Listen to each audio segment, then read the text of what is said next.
questions and answers session with all the speakers. So I will bring some more chairs and I will ask all of them afterwards to come and join us, and then the floor can ask questions or give their comments. The next speaker is Azar Majedi. Azar is a writer, broadcaster, women's rights and political activist, and a lecturer in women's rights and human rights. She is the president of the Organization for Women's Liberation, an executive member of European Feminist Initiative, a European secular feminist organization, and a leader of Worker-commnunism Unity Party. She has worked with the International Campaign for the Defense of Women's Rights in Iran. She co-founded the Center for Women and Socialism, which published a journal called Medusa. Azar worked as the editor of Medusa from 1997 to 2002. She's worked in alternative media for 3 years, from 1999 to 2002. She was the director of Radio International, a Farsi-speaking shortwave radio broadcasting into Iran, the Middle East and Europe. She worked as a producer and broadcaster in satellite television from 2003 and 2007.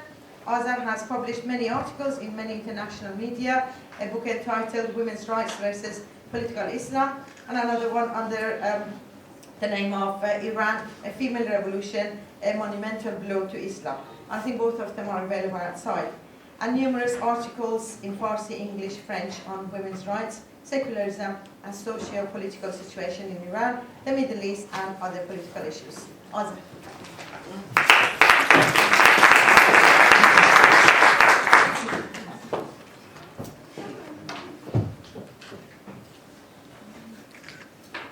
Well, thanks so much. It was so inspiring, wasn't it, this slideshow? When we were making it, we just, you just couldn't sit there quietly. You just had to, bravado is what you had to do, actually give all those peoples.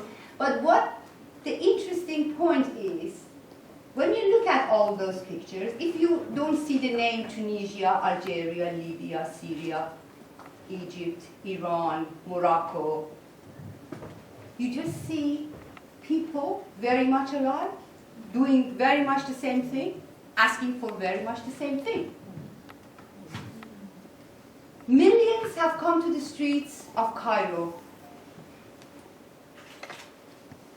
I forgot the names of capitals, my geography is bad. And Tehran and other cities asking for freedom, for justice, for equality, for a better world.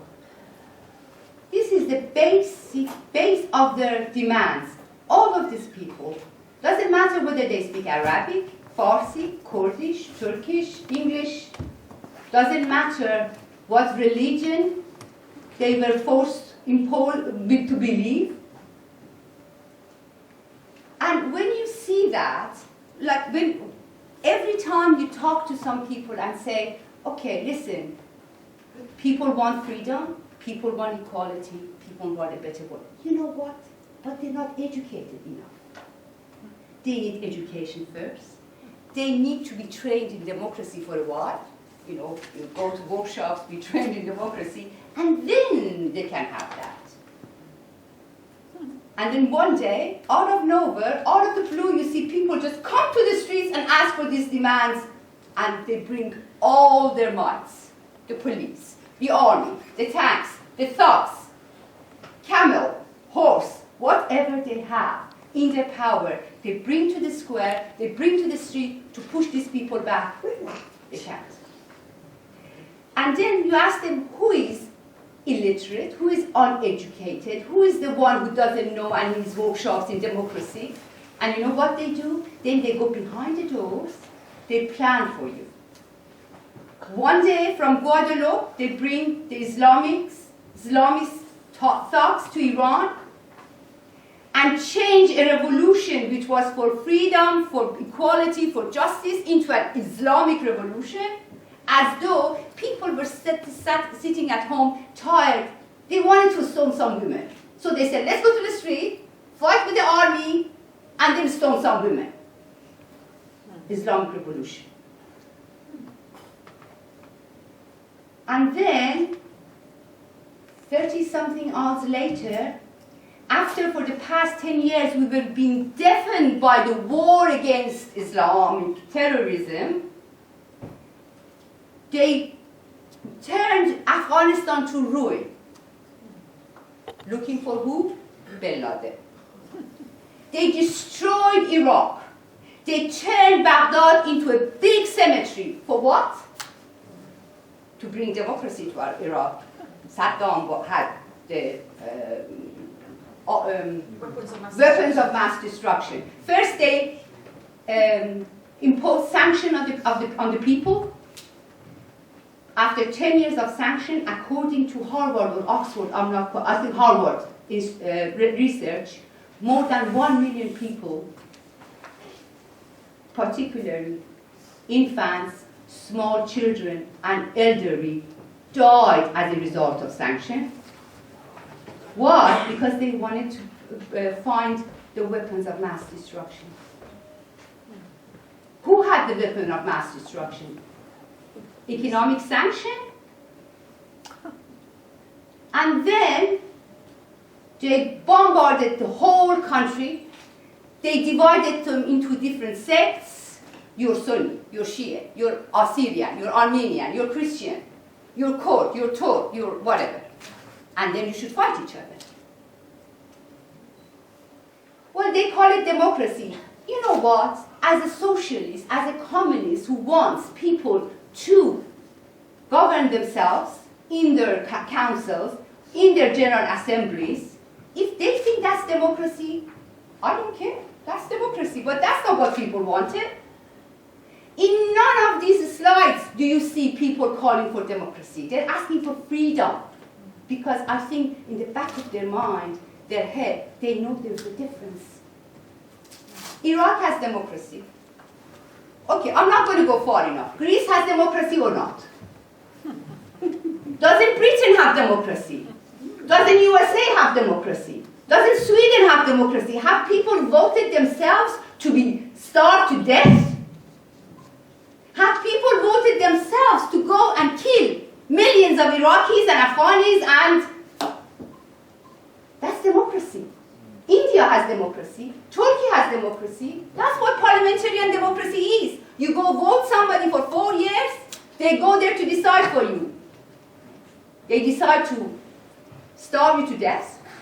They decide to deprive you of their rights.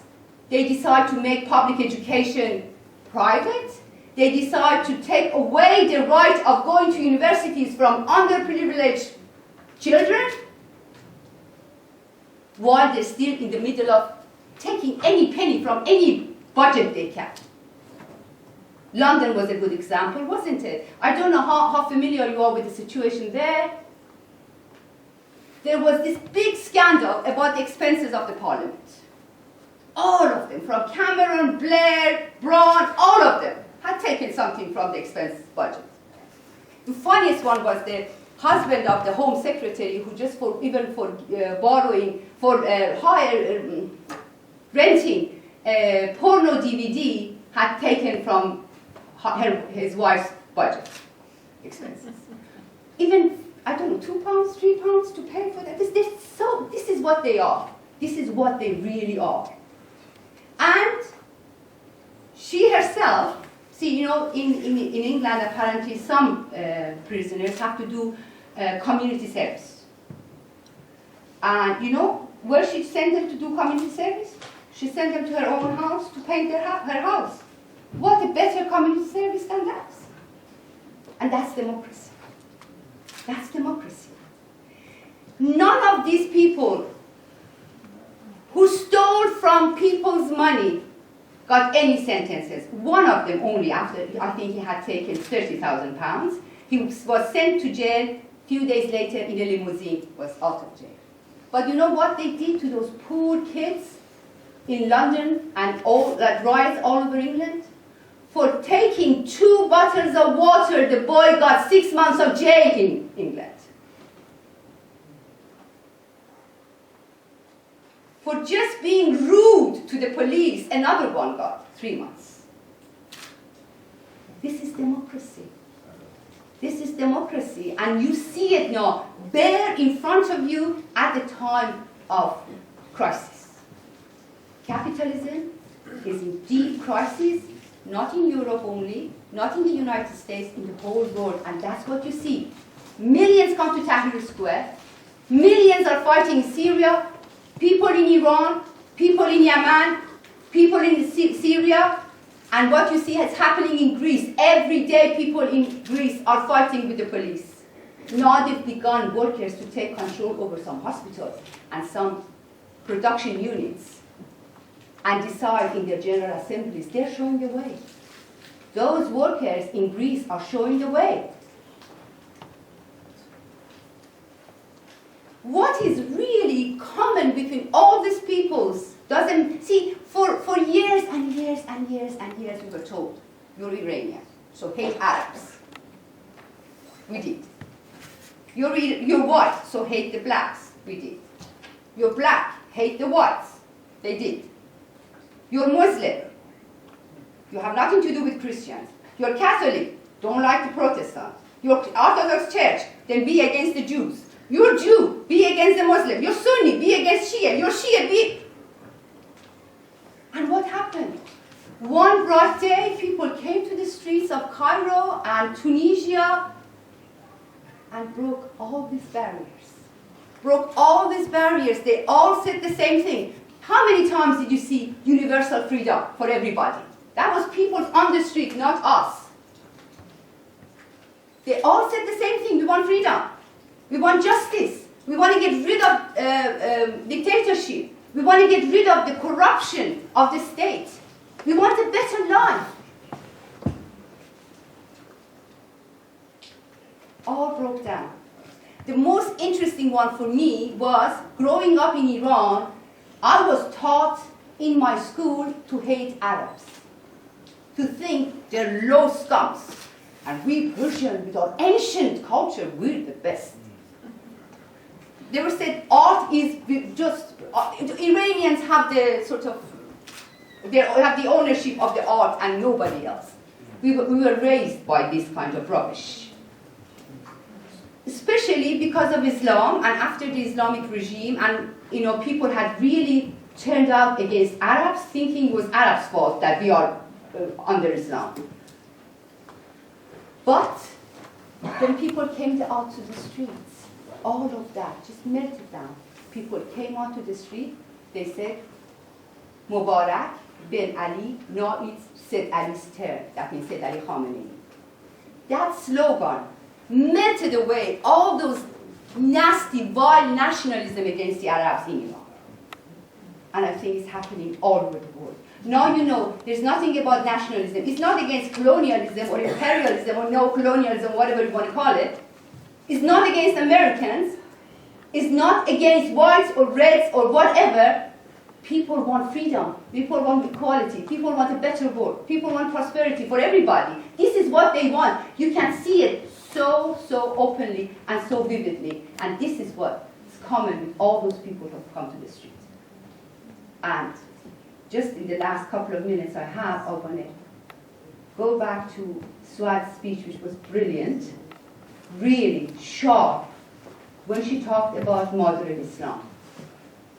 You see, all along they told us that people are uneducated, they're very religious, you can't have democracy for them, they don't understand what freedom is, as though there are some people who know what democracy is and they're going to teach us what it is. As soon as people come to the street and want to take everything, the matter in their own hands, they start bringing conspiracies.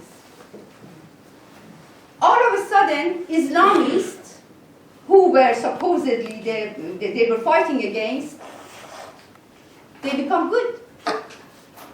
You think it was a coincidence that exactly when these uprisings happened, and USA and the West and Israel, those are called state terrorism, became so worried about what's happening? Their most stable dictatorships are just lost. Do you think it was coincidence that exactly at that time they killed bin Laden?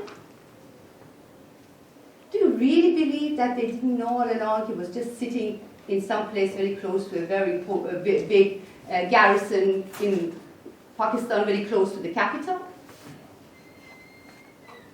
They killed him, so they said, no, we don't have any terrorism, Islamic terrorism. We don't have any problems with that. No, we're going to bring something, as she brilliantly called it, a magic moderate Islamists.